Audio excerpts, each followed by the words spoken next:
خطير يا شباب خطير. बिस्मिल्लाहिर्रहमानिर्रहीम। अस्सलाम वालेकुम। प्यारे दोस्तों, जब से भारत में सैलाब आया है, मुतासरा इलाकों की बिगड़ती हालत और लोगों की नकल मकानी और अमवात देखकर हर आंख अश्कबार है। लेकिन ये भी एक तल्ख हकीकत है जो आज की इस वीडियो में हम आपको बताएंगे। इस बात को सुनकर आप आसमान और तूफ़ानी सैलाब की बहुत सी वजूहात जान लेंगे। प्यारे दोस्तों, इससे पहले कि हम वीडियो में आगे बढ़ें, आपसे गुजारिश है कि अगर आपने अभी तक हमारा चैनल सब्सक्राइब नहीं किया तो अभी कर लें। साथ में बेल आइकॉन को प्रेस कर दें ताकि आने वाली तमाम वीडियोस का नोटिफिकेशन आपको वक्त पर मिलता रहे।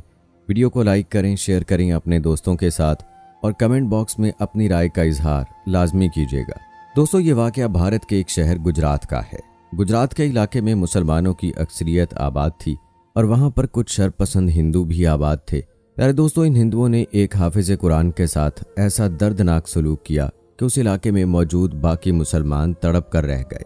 और फिर जब अल्लाह ने उन शरपसंदों के साथ इंसाफ किया तो उन नौजवानों के साथ साथ पूरे गुजरात के होश उड़ गए। अब्दुल मन्नान नामी एक हाफिज कुरान गुजरात की मस्जिद में जब कलाम पाक पढ़ता तो उसकी आवाज़ में दोस्तों ऐसा सुकून था कि सुनने वालों के दिल में घर कर जाती थी और बिना स्पीकर के भी उसकी आवाज़ गूंजा करती थी। उसकी तिलावत में ऐसा इश्क़ इलाही का दर्द था कि जब वो कलाम पाक की सूरतों की तिलावत करता तो आंखों से आंसू जारी हो जाते और जब 30वें पारे की उन सूरतों की तिलावत करता जिनमें क़यामत और अज़ाब इलाही का जिक्र है तो उस नौजवान के पूरे जिस्म पर लर्ज़ा तारी हो जाता और वो हिचकियों से रोने लगता। उसकी तिलावत सुनकर लोगों पर एक अजीब सी कैफियत तारी हो जाती, यहाँ तक कि उस मस्जिद के आसपास गुजरने वाले लोग भी मस्जिद के अंदर दाखिल होने पर मजबूर हो जाते।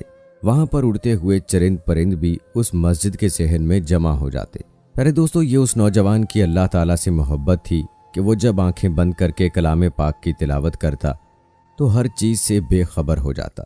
उसी मोहल्ले में रहने वाले शरपसंद हिंदुओं को ये बात बर्दाश्त न थी, लेकिन वो कुछ कह नहीं सकते थे और ना ही कुछ कर सकते थे क्योंकि वो मुसलमान नौजवान मस्जिद के अंदर ही रहाइश पजीर था और किसी से कुछ नहीं कहता था, ना ही किसी लड़ाई झगड़े में वो शामिल होता। उसकी ज़िंदगी में बस यही चीज़ अहमियत रखती थी कि उसे वक्त पर नमाज पढ़नी होती और जितना हो सके वो कलाम पाक की तिलावत करता। प्यारे दोस्तों, हिंदुओं के होश उस वक्त उड़े जब एक सिख लड़का उस नौजवान की आवाज़ से मुतासिर होने लगा और उस लड़के का नाम अजय सिंह था और वो सिख बरादरी से ताल्लुक़ रखता था। जब भी मस्जिद से अब्दुल मन्नान नामी नौजवान की तिलावत कुरान की आवाज़ आती, 16 साला अजय सिंह बेखुद सा हो जाता, लेकिन उसे अपने वालिदैन का डर भी था, इसलिए वो मस्जिद में कदम तो ना रखता लेकिन मस्जिद के आसपास ही चक्कर लगाता रहता। उस वक्त उसका दिल इख्तियार से बाहर होता। उसका दिल चाहता था कि वो अंदर जाए और अब्दुल मन्नान के चेहरे की नूरानियत देखते हुए वहीं बैठकर कलाम पाक की तिलावत सुने और देखे कि ऐसा कौन सा दर्द उसके दिल में छुपा है कि उसकी आवाज़ सुनने वाले बेखुद हो जाते हैं। अजय सिंह के अंदर एक बेचैनी सी पैदा हो गई थी, या यूं कहना बेहतर होगा कि ईमान का दिया उसके दिल में जल चुका था। वो बहुत बेचैन सा रहने लगा। जैसे जैसे वो कलाम पाक सुनता उसकी आंखों से आंसू जारी हो जाते, लेकिन वो वजह नहीं जानता था कि वो क्यों रो रहा है। हालांकि ये उसका मज़हब नहीं था और ना ही ये कलाम पाक उसकी किताब थी, लेकिन इस किताब में ऐसा क्या था जो उसे बेचैन कर देता और उसकी आंखों से आंसू जारी कर देता। वो अरबी ज़ुबान से बिल्कुल भी वाकिफ़ नहीं था। उसे नहीं मालूम कि इन आयात में किस बात का जिक्र हो रहा है, लेकिन दिल था कि बेचैन सा रहने लगा था। जिस दिन वो कलाम पाक की तिलावत ना सुनता, उसकी हालत दोस्तों ऐसी हो जाती जैसे बिना पानी के मछली की होती है। एक मरतबा जोहर का वक्त था। अजय सिंह ने बुर्का पहना और मस्जिद के दरवाजे पर खड़ा हो गया ताकि उसे देखकर कोई भी पहचान ना सके और सब यही समझें कि वो एक खातून है। वहाँ खड़ा होकर वो अब्दुल मन्नान की तिलावत सुनने लगा। मस्जिद के इमाम साहब ने जब उसे देखा तो उसके पास आकर कहने लगा, जी मोहतरमा बताइए। अजय सिंह ने दोस्तों जनाना आवाज़ निकाली और कहने लगा, मुझे उस लड़के की आवाज़ बहुत पसंद है। बस उसकी आवाज़ सुनी तो रुक गया। उसने कहा कि क्या मैं उसकी तिलावत सुन सकती हूँ? मौलाना साहब ने कहा, जी मोहतरमा ज़रूर, क्यों नहीं। माशाल्लाह से अल्लाह पाक ने उसकी आवाज़ में तासीर ही इस कदर रखी है कि जो भी सुनता है बेखुद सा हो जाता है। लेकिन प्यारे दोस्तों, अजय सिंह नहीं जानता था कि ये बात जब उसके घर वालों को पता चलेगी तो उस पर क्या क़यामत टूटेगी। एक बार वो बुर्का पहनकर मस्जिद में दाखिल तो हो गया था, لیکن وہاں جا کر عبد المنان کے سامنے اس نے اپنا برقع اتار دیا اور بے نقاب ہو گیا۔ اسے دیکھ کر مسجد میں موجود تمام حضرات اور امام صاحب حیران ہو گئے اور وہ کہنے لگا، میں کلمہ طیبہ پڑھنا چاہتا ہوں، میں مسلمان ہونا چاہتا ہوں، اور یہ بات میں اپنے پورے ہوش کے ساتھ کہہ رہا ہوں۔ امام مسجد نے کہا، کیا تمہارے والدین کی اس میں رضا شامل ہے؟ وہ کہنے لگا، میرا دل اس بات کی گواہی دے چکا ہے، اس لیے میں اپنی زبان کو بھی نہیں روکنا چاہتا، آگے جو ہوگا وہ میرا مالک سنبھال لے گا۔ اس کے بعد امام مسجد نے اسے کلمہ طیبہ پڑھایا اور پھر وہ یوں ہی چپ کے مسجد کے اندر جاتا اور عبد المنان سے تلاوت قرآن پاک سیکھتا۔ اس بات کا علم جب علاقے کے شرپسند ہندوؤں کو ہوا تو انہوں نے یہ بات اجے سنگھ کے والد کو بتا دی، جس پر اجے سنگھ کے والد نے اسے بے تحاشا مارا، یہاں تک کہ اس کے ناک اور منہ سے خون بہنے لگا۔ اس کے بعد تو جیسے انہیں خدا واسطے کا بیر ہو گیا تھا عبد المنان سے، انہوں نے ایک رات مسجد میں جوان اور حسین ہندو عورت کو عبد المنان کے پاس مسجد کے اندر بھیجا۔ اس وقت وہ اکیلا ہی مسجد کے اندر ہوتا تھا، کیونکہ مسجد کی رکھوالی اسی کے ذمے تھی، اور عورت مسجد کی دیوار کود کر اندر چلی گئی۔ مسجد کے بیرونی طرف ایک چھوٹا سا کمرہ بنا ہوا تھا جہاں پر عبد المنان کی رہائش تھی۔ دوستو، رات 2 بجے کا وقت تھا، عبد المنان سو رہا تھا۔ مسجد میں اس وقت کسی کا آنا جانا نہیں تھا، اس لیے عبد المنان اپنا دروازہ کبھی بھی اندر سے لاک نہیں کرتا تھا، بلکہ وہ دروازہ بند ہی نہیں کرتا تھا، کھلا رہنے دیتا تھا تاکہ صحن کی رکھوالی بھی رہے۔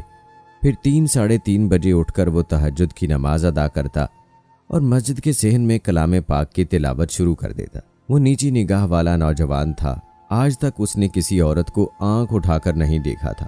جب وہ عورت اس کے کمرے میں چلی گئی اور دروازہ بند کر لیا تو دروازہ بند کرنے کی آواز پر عبد المنان کی آنکھ کھل گئی۔ پیارے دوستو، جب اس عورت نے اپنا برقع اتارا تو جو لباس اس نے اندر سے پہن رکھا تھا وہ دیکھنے کے قابل نہیں تھا۔ عبد المنان نے فوراً اپنی نظریں جھکا لی اور کہا کہ آپ کون ہیں اور یہاں کیا کر رہی ہیں؟ لیکن اس نے اپنے کپڑے اتار کر چلانا شروع کر دیا۔ ہندو شرپسند تو پہلے ہی اس عورت کی آواز کے منتظر تھے، اس لیے فوراً مسجد کے احاطے میں داخل ہو گئے اور عبد المنان کو مارنے لگے۔ بہت سے مسلمانوں نے چھڑوانا چاہا تو کہنے لگے، یہ لڑکا دن میں تو کلام پاک پڑھتا ہے، لوگوں کو دھوکہ دیتا ہے، نیک اور پارسا بننے کی کوشش کرتا ہے، اور رات کو اس قسم کی عورتوں کو بلا کر زبردستی ان کے ساتھ گناہ کرتا ہے، وہ بھی مسجد میں، جو کہ مسلمانوں کی ایک مقدس جگہ ہے۔ امام صاحب اور مسلمان نوجوانوں کی بات نہ سنی گئی اور ڈنڈوں سے اسے مارنا شروع کر دیا، یہاں تک کہ اس کے بازو اور ٹانگ کی ہڈی بھی توڑ دی گئی۔ کہنے لگے، اس نے ہماری ہندو عورت کے ساتھ زبردستی کرنے کی کوشش کی ہے، اسے دھوکے سے بلایا ہے، آج ہم اسے زندہ نہیں چھوڑیں گے۔ مسلمان مردوں نے بہت کوشش کی، پولیس کو بھی بلایا، لیکن پولیس والے پہلے ہی سے ان ہندوؤں کے ساتھ ملے ہوئے تھے، اس لیے اسے پکڑ کر جیل میں لے گئے اور اگلے ہی دن اس کی موت کی خبر بھی آ گئی۔ جب اس لڑکے کی میت مسجد والوں کو دی گئی تو اس کا چہرہ زخموں سے بگڑ چکا تھا، جسم کا کوئی حصہ ایسا نہ تھا جس پر ظلم و بربریت کے نشان نہ ہوں۔ بیشتر مسلمان عبد المنان کی اس طرح سے ناگہانی موت پر بہت زیادہ روئے۔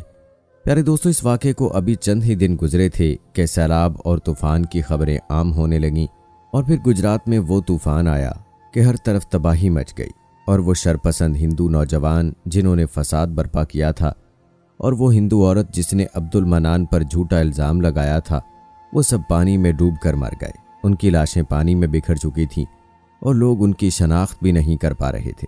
پیارے دوستو، دنیا میں سیلاب، طوفان اور زلزلے جیسے عذاب اسی لیے تو آتے ہیں کہ جب ظلم کی انتہا عروج پر پہنچتی ہے، انسان روئے زمین کے کسی بھی کونے میں رہتا ہو، اسے اپنے مذہب کے مطابق عمل کرنے کی اجازت ہونی چاہیے، اور اس بات سے دوسرے مذہب کے لوگوں کو کسی بھی قسم کا حسد اور بغض نہیں ہونا چاہیے۔ تو دوستو، آج کی ویڈیو میں بس اتنا ہی۔ امید کرتے ہیں کہ ہماری آج کی یہ ویڈیو آپ سب کو ضرور پسند آئی ہوگی۔ ملتے ہیں اگلی ویڈیو میں، تب تک کے لیے اللہ حافظ۔